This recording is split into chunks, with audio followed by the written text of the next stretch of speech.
Hello everyone, welcome back to my channel Chemistry Basics to Advanced.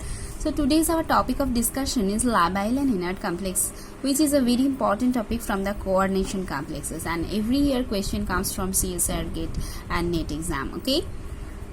So what is basically labile and inert complex? This is nothing to do with the thermodynamic stability. Okay, remember that this is a kinetic property of a complex. So how do we find out a complex is labile or inert? That we can find out with the crystal field activation energy. So what is activation energy? In this reaction profile diagram, you can see how reaction goes. If this is a starting complex, then it undergoes through some transition state and intermediate, and finally forms the product.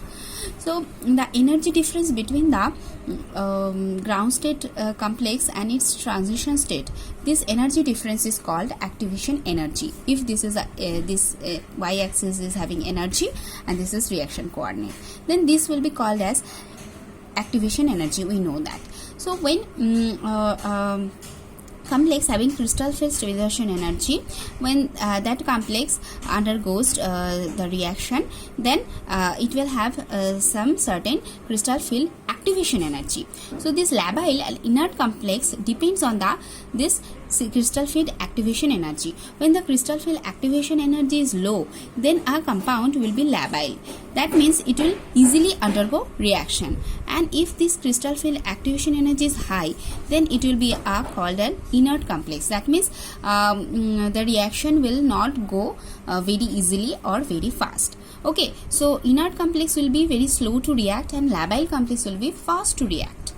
Okay, so actually this crystal field activation energy is determined experimentally, but for theoretically how we can find out a complex is labile or inert, let us discuss that, because that is very important to find out the rate or predict the rate of reaction.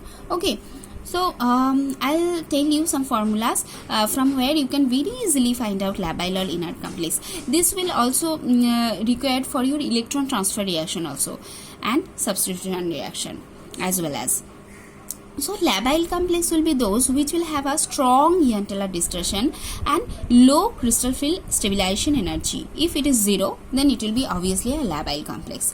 Why having strong Jahn-Teller distortion? Do you know about the strong Jahn-Teller distortion? If you don't know, I'll upload another video on Jahn-Teller distortion and put in the description box. Please see that.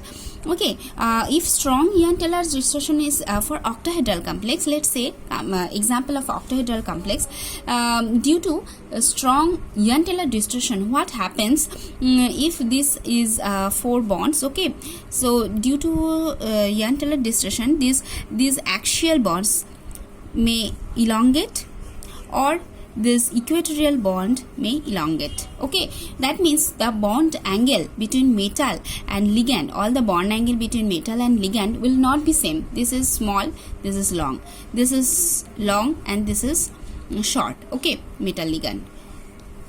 So these cases happens in the Jahn-Teller distortion. Okay, because already one bond is shorter or longer than another, so this complex is already easy to replace the ligand, which is attached longer with the metal. Okay, therefore the complex which show Jahn-Teller distortion, already they are having bonds with different bond lengths. They are easy to replace. These ligands are easy to replace with other ligands. Therefore they will be called as labile complex. And CFS is 0. That means stabilization energy 0. Means they don't have extra stabilization. If this is the ground state, if they have more stabilization energy, means they will have lower energy. In that case, activation energy will increase. In that case, CFSE will be high, and that will be inert. But if there is no crystal field stabilization energy, if it is 0, that means the complex will have energy level in this level. Therefore the activation energy will be crystal field activation energy will be less. Therefore that will be a labile complex. Okay, so these two factors will operate together to find out a complex is labile or inert. For inert complex, if complex is having high CFSE value, means it will have energy level lower than this one, that means this activation energy will increase. If it is high, that means inert. So this way we can find out labile or inert. Let us discuss this thing more elaborately. Okay. For octahedral complex, first we will check if the complex has strong Jahn-Teller distortion or not. Okay, so these are the configuration I have drawn here, where EG level, these are EG levels. So the EG levels are unsymmetrically filled. When EG levels are unsymmetrically filled, then a complex shows a strong Jahn-Teller distortion. So in case of strong Jahn-Teller distortions, the complexes are generally inert. The complexes are generally labile. Okay. So, when you have to compare between this configuration, which will be more inert or more labile, in that case you have to find out the CFSE value. Okay, crystal field stabilization energy. How you can find out this? The splitting of d orbital in these two levels, T2G and EG level, happens in the octahedral complex. T2G level is lower level and EG level in the higher level. And you can divide the barycenter and divide the energy level. Like if I take this value as 10 dq, I'll discuss in terms of 10 dq because it is easier to calculate. Okay, then you will take it as a minus 4 dq, and this is plus 6 dq. The 10 dq we can divide like this. And I think you already know how to find out CFSE value, but I will have another video on CFSE and you can check that one. Okay.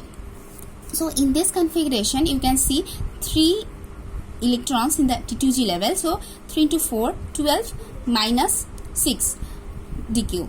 Why I am taking minus 6 this one? Because I have to take the modulus of CFSE value, means the positive value I will take only. Therefore, you can just write in this way. Okay, so it will be a 6 dq, and for this configuration, it will be 24 minus 6 dq. So it will be 18, and this is 6 dq. So when these all are actually labile complex, but when CFSE value is more, that case it will be little bit inert. Okay, compared to these two. So this I am trying to tell. If you have to compare between 3 labile complex, then you have to also check the CFSE value. CFSE high means always it is going to little bit inert side. Okay, so it is more inert than these two. Now let us come to the another second point. First point, you have to see to find out a labile complex is labile or not. If strong Jahn-Teller distortion is there, you can call it as a labile complex. Then second thing, you have to find out if CFSE value is 0 is there any configuration. If CFSE is 0, then also the complex will be labile. Okay. So D5, D10 and D0 configuration has CFSE value 0. In that case, the complexes are labile. Okay. Let us come to the next point. Third point, if you see weak Jahn-Teller distortion is there. When weak Jahn-Teller distortion is observed, when T2G level is unsymmetrically filled. Okay, you can see the electronic configurations. Here see this is T2G level.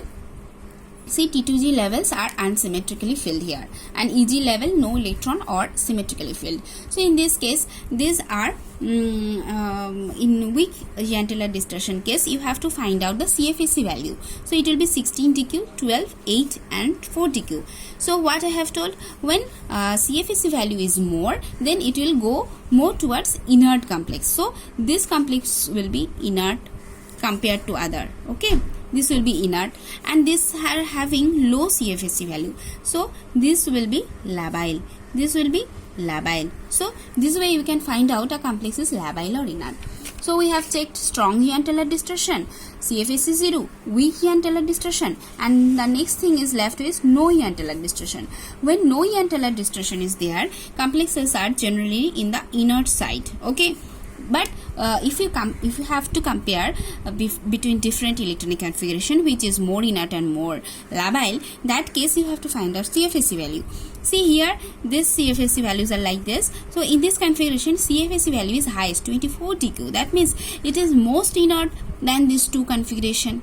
Okay, and another thing here you have to check that in this configuration, EG level has electrons in it. when Eg level has electron here, this complex will be more labile. Why? Because electrons are in the Eg level. Eg levels means which orbitals? dx square y square and dz square orbitals. So these are directed at the ligand, directly in the direction of ligand. Therefore they have more interaction with the ligands. Therefore when electron is present in the Eg level, they will be a little bit more labile than when there is no electron in the Eg level. Okay, so in the because these two cases both are having 12 dq value, but because electrons are in the Eg level, this will be more labile than this one. Okay, this point I have to tell you. And for square planar complex, what how the complex will be labile or inert? For square planar complexes, you can see that 4 ligands are there around the metal atom. Therefore more space is there around the central atom. Therefore it is easier to attack with the attacked by the other ligands. Therefore they are generally labile. For D8 complex like nickel complexes, they are generally labile, but for but this is true for 3D metals. Okay, for 4D and 5D metal complex having D8 configuration like this, palladium, platinum, gold 3+, they are generally inert because they have high crystal field stabilization energy. You know, for 4D and 5D metals, the crystal field stabilization energies are high.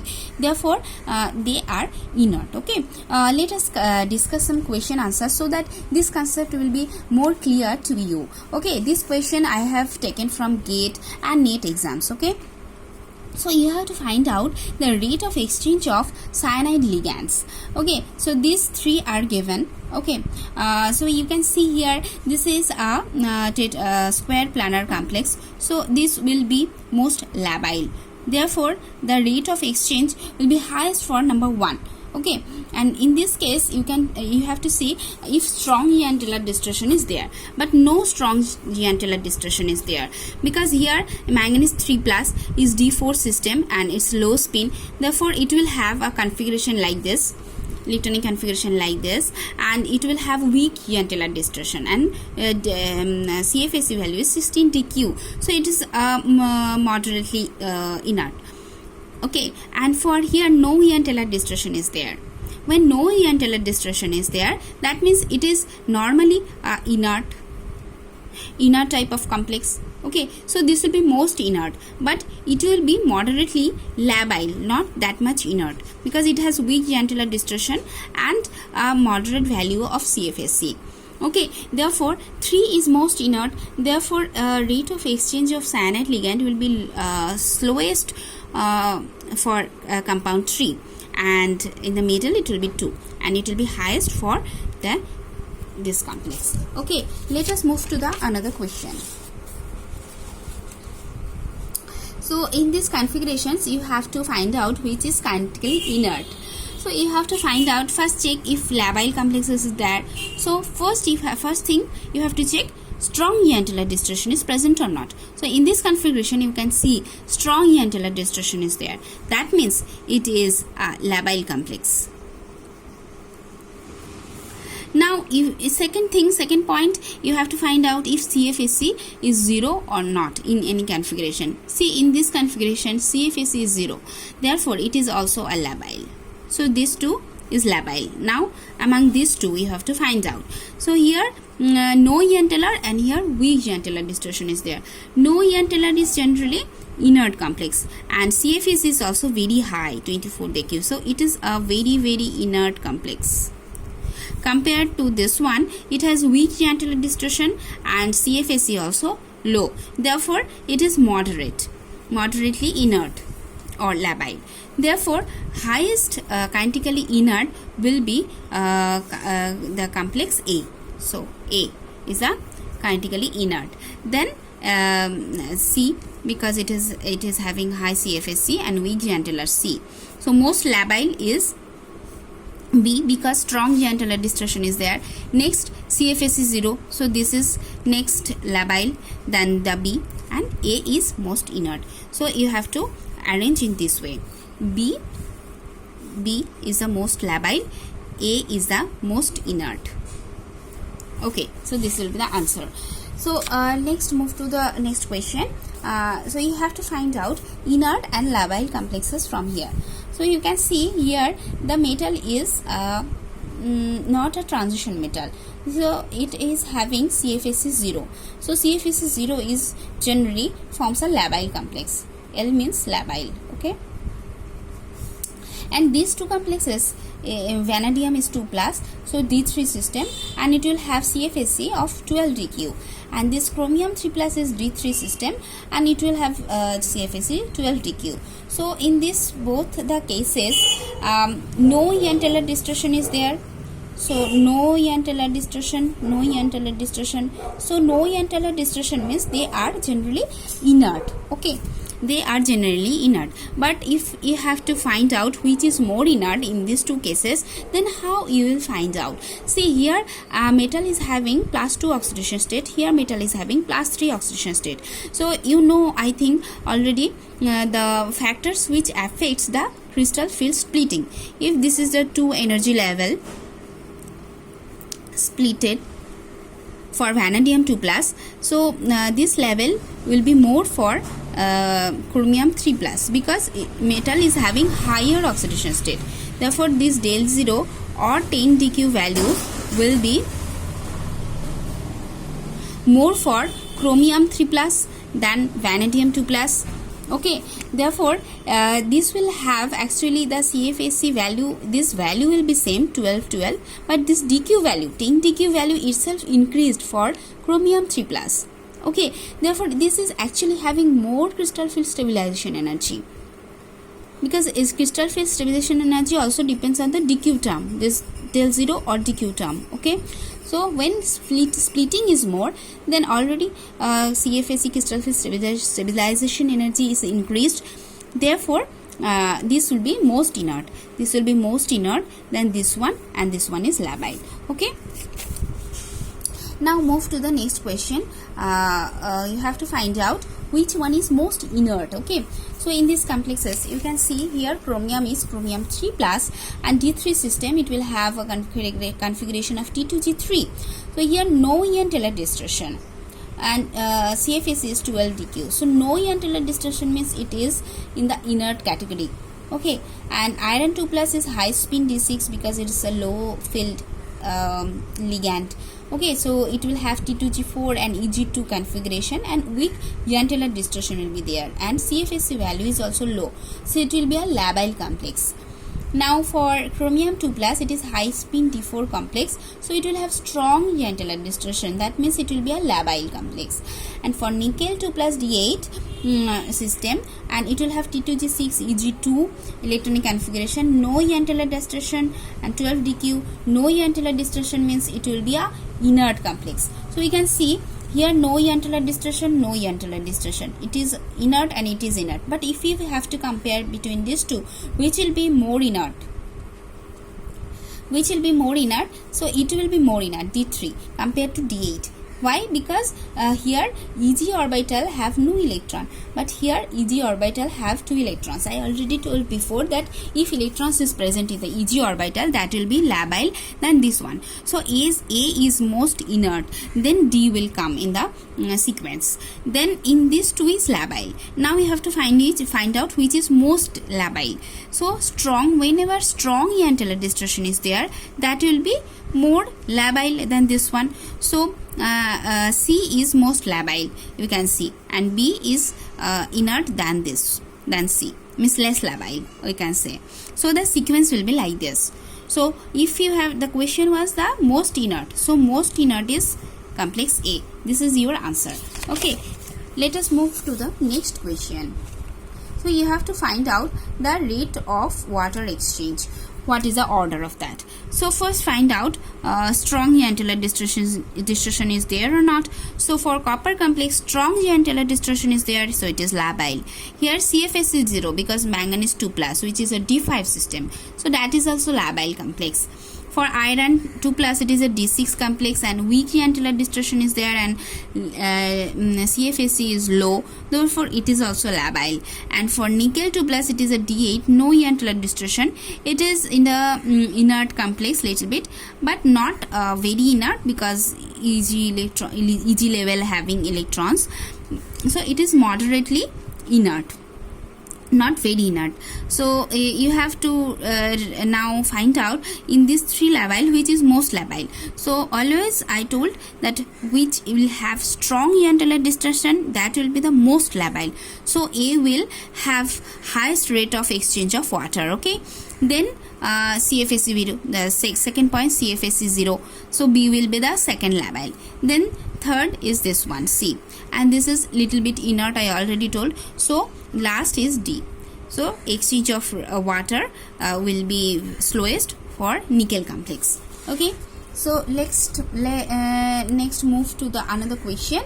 So you have to find out relative rate of water exchange for hydrated complex of nickel 2 plus, vanadium 2 plus and chromium 2 plus. Which trend it follows? Okay, this is a question from NET exam. So the hexaaqua complex of nickel 2 plus and vanadium 2 plus and chromium 3 plus is like this. Then you have to find out electronic configuration. So nickel 2 plus D8, T2G6, Eg2, but it has no E-antler distortion. Therefore, it is inert complex. So it is in the inert category because no E-antler distortion. Here also no E-antler distortion, and here also no E-antler distortion. So, and if you see this between these two, it is also T2G3 and this is also T2G3. So this is also inert and this is, so all three are actually inert, but you have to find out which is relatively more inert. Okay, so here electrons are in the Eg orbital, that means it is not that much inert, so it is moderately inert. It is somewhat labile because electrons are there in the Eg level, therefore it will have fastest rate of exchange, so it will be in the first position. Then in between these two, I told that again you have to check the oxidation state of the metals. So vanadium is 2 plus and chromium is 3 plus, therefore it will have more CFSE, that means more inert than this one. So this complex is more inert than this one. So 3 will have lowest rate of water exchange, so it will be in the lowest position, and 2 is in the middle. So this is your how you can find out a complex is labile or inert, and this will help you to find out rate of exchange of ligands. Okay, so this is a very important topic. I think you got the point how to find out one by one. Okay, so I'll finish this video today. If you like, please like, share and subscribe my channel, and okay, stay tuned for further videos. Thank you very much for watching.